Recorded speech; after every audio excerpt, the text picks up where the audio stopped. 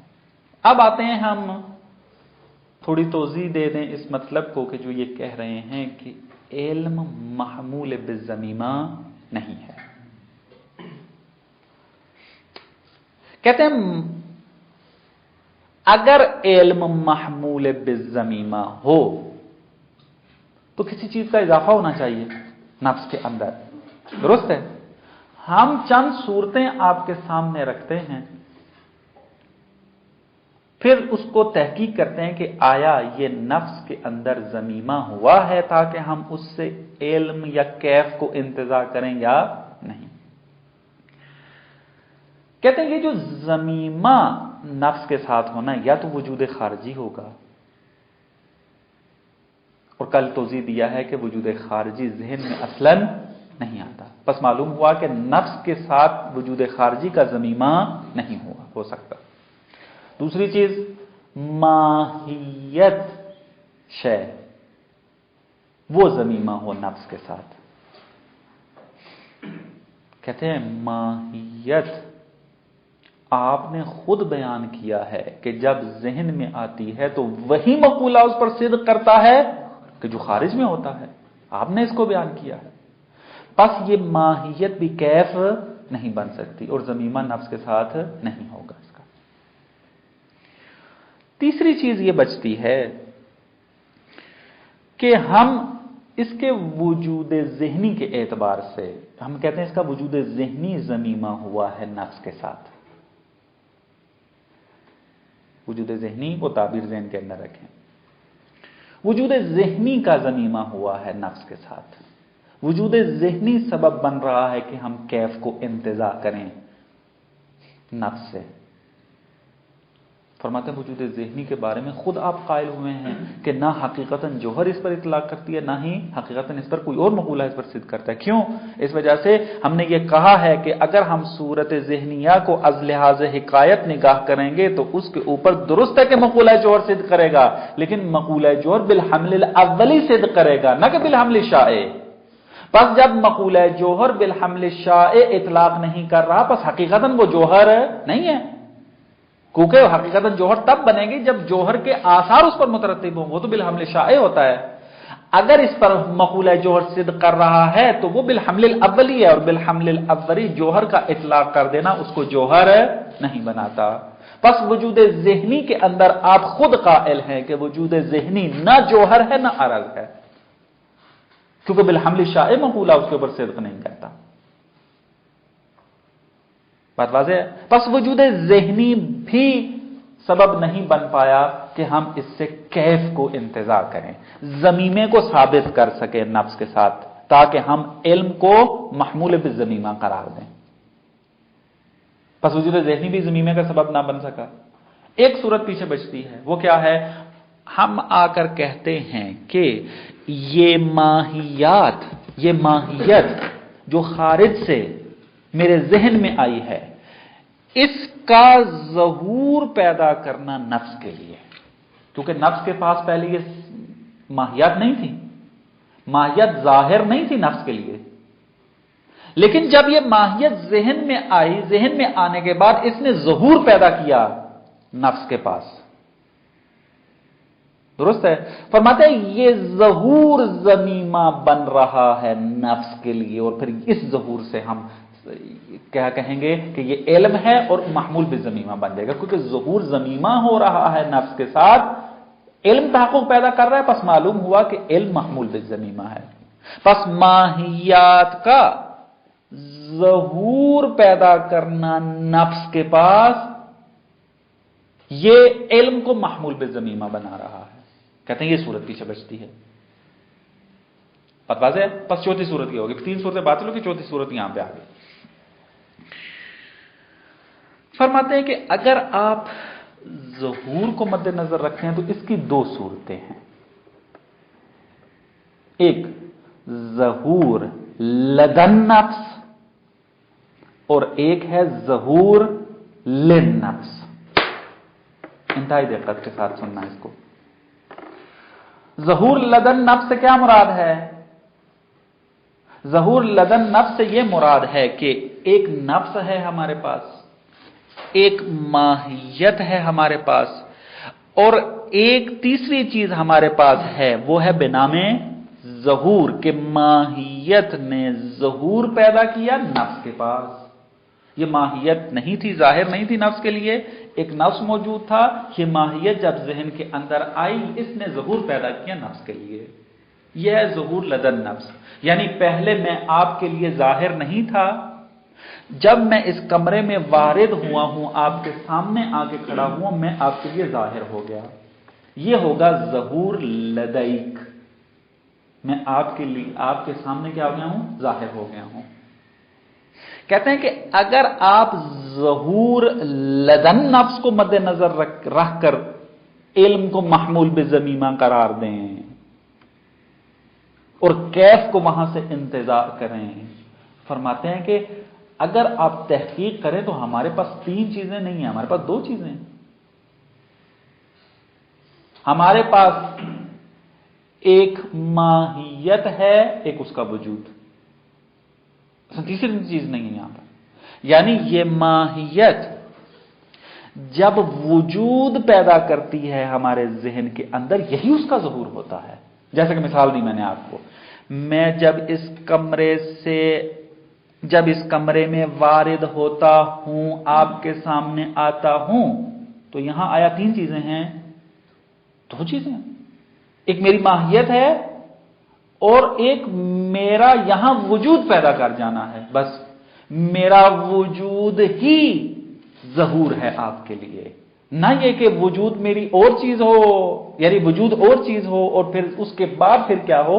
ظہور تحقق پیدا کرے. نا، خود چیز کا وجود پیدا کر جانا اس کا ظہور کہلاتا ہے.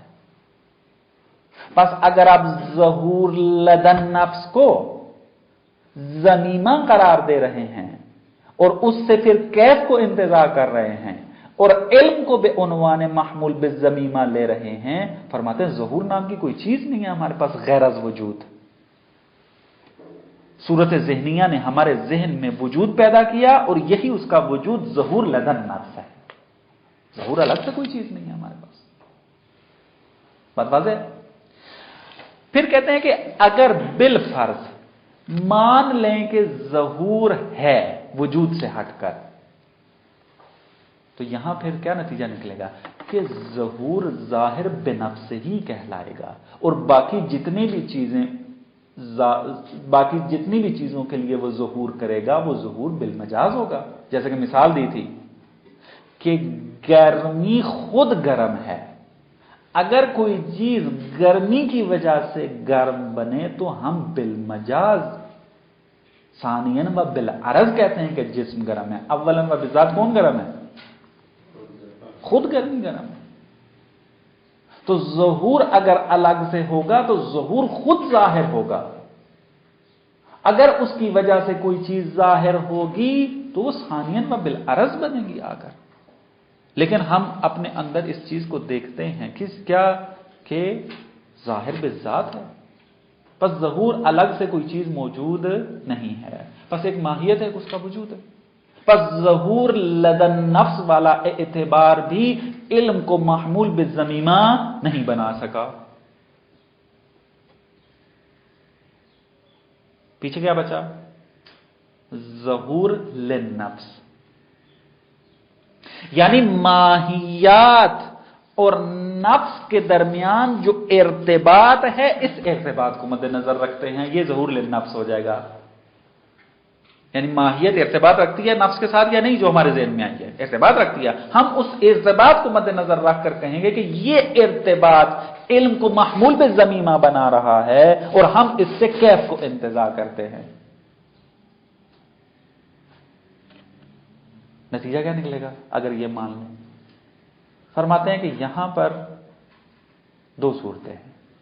یہ جو ارتباط قائم ہو رہا ہے ماہیت اور نفس کے درمیان، اس کو اضافہ کہیں گے نا، نسبت و اضافہ، ارتباط جو قائم ہوا ہے، اضافے کی دو قسمیں، یا اضافہ مقولی ہے یا اضافہ اشراقی ہے۔ اگر آپ کہتے ہیں کہ نفس اور ماہیت کے درمیان اضافہ مقولی ہے تو علم کی ماہیت پھر کیف نہیں ہوگی بلکہ اضافہ ہوگی، اور اس نظریے کو آپ پہلے باطل کر کے آ چکے ہیں۔ پس نفس اور ماہیت کے درمیان جو اضافہ ہے وہ اضافہ مقولی نہیں ہے، پیچھے ایک ہی اضافہ بچتا ہے، اضافہ اشراقی، کہ نفس اور ماہیت کے درمیان اضافہ اشراقی ہے کہ نفس ماہیت کو تولید کرتا ہے، ایجاد کرتا ہے اپنے اندر، اور اسی اضافے کی وجہ سے علم پیدا ہوتا ہے۔ اگر کہتے ہیں اضافہ اشراقی کو مانیں گے ہمارا مبنا ثابت ہو جائے گا، کیا کہ علم کیف نہیں ہے، علم محمول بالضمیمہ نہیں ہے، کسی چیز کا اضافہ نہیں ہوتا اضافہ اشراقی کے اندر۔ بیان کیا تھا اضافہ اشراقی میں فقط ایک طرف ہوتی ہے اور ایک اضافہ، طرف دوم کو ایجاد کیا جاتا ہے، نہ یہ کہ دو طرفیں موجود ہوں پھر ان کے درمیان ارتباط قائم ہو۔ پس جب نفس صورت کو ایجاد کر رہا ہے اپنے اندر، اور پھر اس ایجاد شدہ صورت کو ہم علم کہتے ہیں، تو یہ علم اضافہ اشراقی ہے، یعنی ایجاد ہوا ہے، وجود پیدا کیا ہے۔ پس یہاں پر علم وجود کہلائے گا، اور وجود نہ جوہر ہے نہ عرض ہے، کیونکہ وجود ماہیت نہیں رکھتا، یہاں پر ماہیت نہیں ہے، خود وجود ہے۔ جب یہاں پر جو ہے وہ اضافہ اشراقی ہے اور وجود ہے، وجود نہ جوہر ہے نہ عرض ہے، جو کہ جوہر اور عرض ماہیت کی اقسام میں سے ہیں۔ نتیجہ علم محمول بضمیمہ نہیں ہے، پس یہ کیف نفسانی نہیں ہو سکتا۔ خلاصہ ان کے نظریے کا یہ بنا کہ میں وجود ذہنی کا قائل ہوں کہ ہمارے ذہن میں جو ماہیت آتی ہے وہ بے عین ہی وہی ماہیت ہوتی ہے جو خارج میں ہوتی ہے، لیکن اس ماہیت کو کہ جو ہمارے ذہن میں آئی ہے اس کو میں کیف حقیقتاً نہیں مانتا، کیف بالذات نہیں قبول کرتا اس کو۔ یہ حکیم سبزواری کا نظریہ ہے، موقع دبانی والا تقریباً۔ منظومہ میں حکیم سبزواری نے بیان کیا ہے اس کو صراحت کے ساتھ کہ میں نے ایک مطلب ملا صدرہ سے لیا ہے اور ایک مطلب محقق دبانی سے لیا ہے۔ ملا صدرہ سے کیا مطلب لیا کہ جو ماہیت خارج میں ہے وہی بے عین ہی ماہیت ذہن میں آتی ہے، لیکن محقق دبانی سے کون سا لیا کہ اس ماہیت کو کیف بالذات نہیں کہہ سکتے، یہ کیف بالعرض ہے، کیف بالمجاز ہے۔ کچھ ذہن کلیئر ہوا کہ یعنی تقریباً 23 منٹ آپ تقریباً دوبارہ اس کو توضیح دی ہے، کل والا درس بھی اور اس کو سامنے رکھیں تو مطلب میرا خیال میں واضح ہونا چاہیے، اور عبارت کو میں نے وضاحت کر دی تھی، اگر میں عبارت پڑھوں تو پھر تمام درس جو ہے وہ اسی کے اندر رہ جائے گا، آپ خود عبارت کو دیکھیں، رجوع کریں تو مشکل حل ہو جائے گی۔ یعنی آج تقریباً میں نے عبارت کے ساتھ ہی تمام چیزوں کو توضیح دیا ہے، لہذا اگر یہ خارج جو مطلب بیان کیا اس کو صحیح طریقے سے سن لے تو یہ خود بخود جو ہے متن حل ہو جائے گا، اگرچہ کل ہم نے اس کو پڑھ لیا ہے۔ وجہ الاندفاع، اب آتے ہیں اصل آج کے مطلب کی طرف۔ علامہ طباطبائی آ کر رد کرتے ہیں حکیم سبزواری کو۔ پہلا اعتراض جو کرتے ہیں وہ یہ کہ میں اپنی زبان سے اس کو بیان کرتا ہوں، عبارت میں اس طریقے سے نہیں ہے، وہ یہ کہ یہ جو آپ نے سمجھا ملا صدرہ کی عبارت سے، ادھر بات بند کر دیں، یہ جو آپ نے ملا صدرہ کی عبارت سے سمجھا کہ ماہیت جب ذہن میں آتی ہے تو وہ دو وجود رکھتی ہے، وجود فی نفسے اور وجود لغیرے، الگ الگ وجودوں کو سمجھا اور پھر آپ نے اعتراض کیا۔ جواب ہمارا یہ ہے کہ ملا صدرہ دو وجود کا قائل نہیں ہے، ملا صدرہ قائل ہے کہ جو چیز ذہن میں آتی ہے اس کا فقط ایک ہی وجود ہے، ہاں اس کے اعتبار مختلف ہیں، چونکہ اعتبار مختلف ہیں ان کے احکام بھی جدا ہیں۔ اگر اعتبار حاکویت والا لیں تو وہ کیف نہیں ہے، اگر آپ اعتبار یہ لیں کہ یہ صورت ذہنیہ حاصل للنفس ہے، نفس کا حصہ بن چکی ہے، نفس سے جہل کو طرد کر رہی ہے، اس صورت میں یہ وجود خارجی ہے، اثر مترتب ہو رہا ہے اور اس کے اوپر کیف کا اطلاق ہوگا۔ لہذا آپ کا وہ فہم جو ملا صدرہ کی عبارت سے وہ فہم درست نہیں ہے۔ یہ ایک اعتراض جو علامہ کی اس عبارت سے واضح ہوتا ہے۔ دوسرا اعتراض جو اس کے اندر صراحت سے ذکر نہیں ہوا، اگرچہ اس کے اندر شاید اشارہ موجود ہو، وہ یہ ہے، آغا سبزواری ہم بالفرض مان لیتے ہیں کہ ماہیت اور نفس کے درمیان جو اضافہ ہے وہ اضافہ اشراقی ہے، درست؟ کیا نتیجہ لیا صاحب سبزواری نے کہ اگر اضافہ اشراقی ہے پس علم وجود ہے، چونکہ ایجاد ہوا ہے، اس نے وجود پیدا کیا ہے، علت نے وجود عطا کیا ہے اس کو، پس چونکہ وجود ہے پس نہ جوہر ہے نہ عرض ہے۔ ہم آغا حکیم سبزواری سے سوال کرتے ہیں، درست ہے کہ نفس نے اضافہ اشراقی رکھتے ہوئے علم کو ایجاد کیا، صورت ذہنی کو ایجاد کیا، وجود کہیں گے ہم اس کو، مان لیا آپ کے ساتھ، لیکن یہ وجود جو ایجاد کیا ہے نفس نے، یہ وجود واجب ہے یا ممکن؟ ممکن کہلائیں گے، واجب ایک ہی ہے ہمارے پاس۔ یہ جو وجود آیا ہے، ایجاد کیا ہے نفس نے اضافہ اشراقی کے ساتھ، کہ جس کو آپ نے علم کا نام دیا اور علم اور وجود کو مساوی قرار دیا، یہ وجود ممکن ہے یا واجب؟ لا محالہ آپ اس کو ممکن کہیں گے، درست؟ فلسفے کا قاعدہ آپ خود بھی مانتے ہیں کہ کل ممکن زوج ترکیبی من وجود و ماہیت، کہ ہر وجود ممکن مرکب ہے دو اجزاء سے، ایک وجود ہے اس کا، دوسرا ماہیت۔ اس کو تو آپ بھی مانتے ہیں، اس بات کو آپ بھی مانتے ہیں کہ ہر وہ وجود جو حد رکھتا ہو وہ ہمیشہ ماہیت رکھتا ہے۔ اصالت الوجود میں ہم نے کیا بات کی تھی کہ ماہیت کہاں سے انتزاع ہوتی ہے؟ حد الوجود سے۔ پس ممکن چونکہ محدود ہے تو وجود ممکن جہاں بھی ہوگا وہاں اس کی ماہیت ہوگی۔ ہو نہیں سکتا کہ وجود تو ہو، ممکن ہو، لیکن اس کی ماہیت نہ ہو، کیونکہ وجود ممکن محدود سے ماہیت نے انتزاع ہونا ہے۔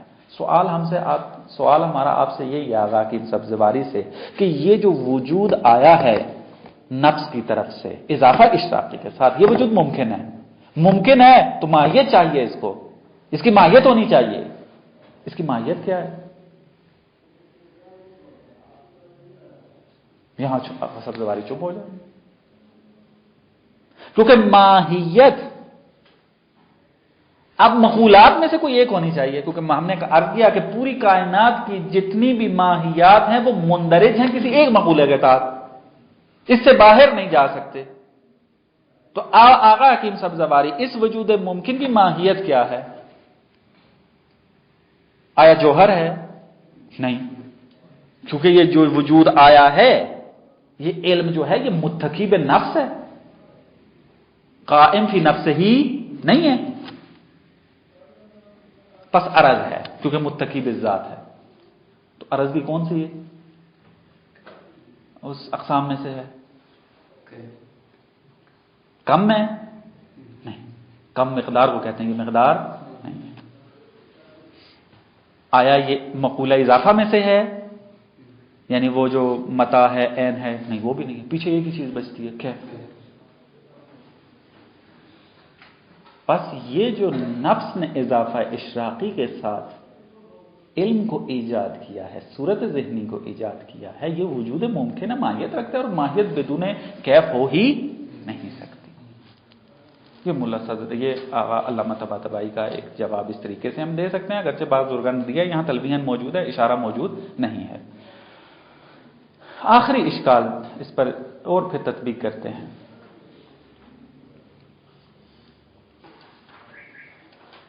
فرماتے ہیں یہ جو آپ نے کہا کہ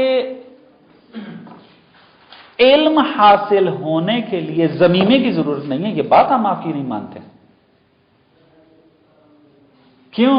فرماتے اس لیے کہ جب مجھے علم حاصل نہیں تھا اور جب مجھے علم حاصل ہوا ہے، اس دو حالتوں میں میرے نفس میں کوئی تبدیلی آئی ہے یا نہیں آئی؟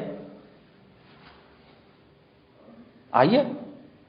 یعنی جب میں نے آپ کو نہیں دیکھا، اسی مثالیں دیتا ہوں، جب میں نے آپ کو نہیں دیکھا تھا میرے نفس کی کیا حالت تھی، اور جب میں نے آپ کو دیکھا تو میرے نفس کی کیا حالت ہے؟ آیا دونوں حالتوں میں فرق ہے یا فرق نہیں ہے؟ فرق ہے۔ تو اگر کسی چیز کا ضمیمہ ہی نہیں ہوا تو میرے نفس میں پھر تبدیلی کیوں آ رہی ہے؟ یہ تبدیلی دلالت کرتی ہے اس بات پر کہ ایک چیز میرے اندر نہیں تھی پہلے اور اس کا احساس کرتا تھا میں، اور اب جب میں نے آپ کو دیکھا تو کوئی چیز میرے اندر آئی ہے، تو میں کہہ رہا ہوں کہ مجھے آپ کا علم حاصل ہو گیا ہے۔ بیٹھے بیٹھے تھوڑا ہو گیا، مثلا ایسے کہ کوئی چیز ایجاد ہو جائے اس کے اندر آ کے، بس یہ تغییر حالت دلالت کر رہی ہے کہ کسی چیز کا ضمیمہ ہوا ہے، بس ہم ضمیمے کو مانتے ہیں۔ بس علم محمول بالضمیمہ میں سے ہے، جب محمول بالضمیمہ میں سے ہے، بس کیف اس سے انتزاع کر سکتے ہیں کیونکہ کیف محمول بالضمیمہ میں سے ہے۔ یہ جواب تھا حکیم سبزواری کو۔ وجہ الاندفاع ان الصورة العلمیہ ہی الموجودۃ للنفس الظاہرۃ لہا۔ وجہ اندفاع یہ ہے کہ یہ صورت علمیہ کہ جو ذہن میں موجود ہے، یہ موجود ہے نفس کے لیے اور حاضر ہے کس کے لیے؟ نفس کے لیے۔ ہم یہاں پر دوئیت کے قائل نہیں ہیں، اس کا وجود اس کا ظہور کہلاتا ہے، لیکن یہ موجود للنفس ہونا اور ظاہر للنفس ہونا کس اعتبار سے ہے؟ لیکن لا من حیث کونہا موجودا ذہنیہ مقیسا الی خارج لا تترتب علیہا آثارہ، نہ یہ اس اعتبار سے ہے کہ یہ موجود ذہنی ہے اور مقیس الی الخارج ہے، یعنی حاکمیت کے اعتبار سے یہ والا حکم اس پر مترتب نہیں ہوگا۔ یعنی صورت ذہنیہ موجود للنفس ہے اور ظاہر للنفس ہے، یہ اس اعتبار سے نہیں ہے کہ موجود ذہنی ہے اور خارج کی طرف ہم اس کو مقایسہ کر رہے ہیں، حکایت کو مد نظر رکھ رہے ہیں، اور اس صورت میں اس کے اوپر آثار مترتب نہیں ہوتے، بلکہ یہ موجود للنفس اور ظاہر للنفس کس صورت میں ہے؟ بل من حیث کونہ حالا او ملکتا للنفس، بلکہ یہ اس وقت ہے کہ جب یہ نفس کے لیے حال یا ملکہ بنے، توضیح دی ہے حال اور ملکہ کی، تطرد عنہا عدما، اور عدم کو کیا کرے؟ نفس سے طرد کرے، دور کرے، جہل کو ختم کرے۔ اس صورت میں وَهِيَ کمال للنفس زائد علیہا ناعت لہا، اس صورت میں یہ جو صورت علمیہ ہے یہ کمال نفس بنے گی، کیونکہ جہل کو دور کر رہی ہے اور جہل کو دور کرنا کمال کہلاتا ہے، بس یہ صورت علمیہ کمال للنفس ہے، زائد علیہا، نفس کے سے زائد ہے، نفس کے ساتھ عینیت نہیں رکھتی، ناعت لہا، اس کی صفت واقع ہو رہی ہے۔ وَهَذَا أَثَرٌ خَارِجِيٌّ مُتَرَتَّبٌ عَلَيْهَا، یہ اثر خارجی اور مترتب ہو رہا ہے کس کے اوپر؟ نفس کے اوپر، صورت ذہنیہ کے اوپر، صورت ذہنیہ پہ، صورت ذہنیہ کے اوپر یہ آثار مترتب ہو رہے ہیں۔ وَإِذَا كَانَتِ النَّفْسُ مَوْضُوعَةً، اب اس جملے کو ہم وہ جواب لے سکتے ہیں کہ جو میں نے دوسرا جواب عرض کیا تھا، لیکن ناظر نہیں ہے اس کی طرف، بہرحال ہم عرض کیا کہ اشارہ موجود ہے۔ وَإِذَا كَانَتِ النَّفْسُ مَوْضُوعَةً لَهَا، اب یہاں پر کیا رابطہ بن گیا؟ نفس موضوع بن رہا ہے صورت علمیہ کے لیے، کیونکہ ہم نے یہ کہا ہے صورت علمیہ اور نفس جو ہے یہ دو زائد بر ذات ہیں، اور یہ پھر عارض ہوتی ہے کس کے اوپر؟ نفس کے اوپر۔ بس کا مطلب کیا ہے کہ ایک صورت علمیہ ہے، ایک نفس ہے، اور یہ صورت علمیہ نفس کے اندر آ رہی ہے، تو اس کا مطلب یہ ہے کہ نفس اس کا موضوع ہے اور یہ خود کیا ہے؟ عرض ہے۔ وَإِذَا كَانَتِ النَّفْسُ مَوْضُوعَةً لَهَا، نفس جب موضوع واقع ہو رہا ہے صورت علمیہ کے لیے، مستغنیۃ عنہا فی نفسہا، اور یہ نفس جو ہے وہ صورت علمیہ سے مستغنی ہے، اس کو احتیاج اس کی نہیں ہے۔ مثلا مثال دیتا ہوں، یہ اشارہ ہے ایک مطلب کی طرف کہ جو ہم بعد میں پڑھیں گے، وہ لہٰذا وہیں پر اس کی توضیح دیں گے، میں فقط اس عبارت کو یہاں پر توضیح دینا چاہتا ہوں۔ وہ یہ کہ ایک طرف ہمارے پاس بیاض ابید ہے، سفیدی ہے، ایک طرف ہمارے پاس جسم ہے، درست؟ ہم نے کیا کہا ہے کہ سفیدی جب اپنا وجود ظاہر کرنا چاہتی ہے تو کیا ہوتی ہے؟ موضوع کی محتاج ہوتی ہے، یعنی اس کو جسم کی ضرورت ہوتی ہے، درست؟ بس اگر یہ سفیدی ظہور کرنا چاہتی ہے تو یہ محتاج ہے جسم کی، درست ہے؟ یہاں سے تو احتیاط ثابت ہے کہ بیاض اپنے ظہور و بروز کے اندر محتاج ہے جسم کی۔ آیا جسم محتاج ہے سفیدی کا؟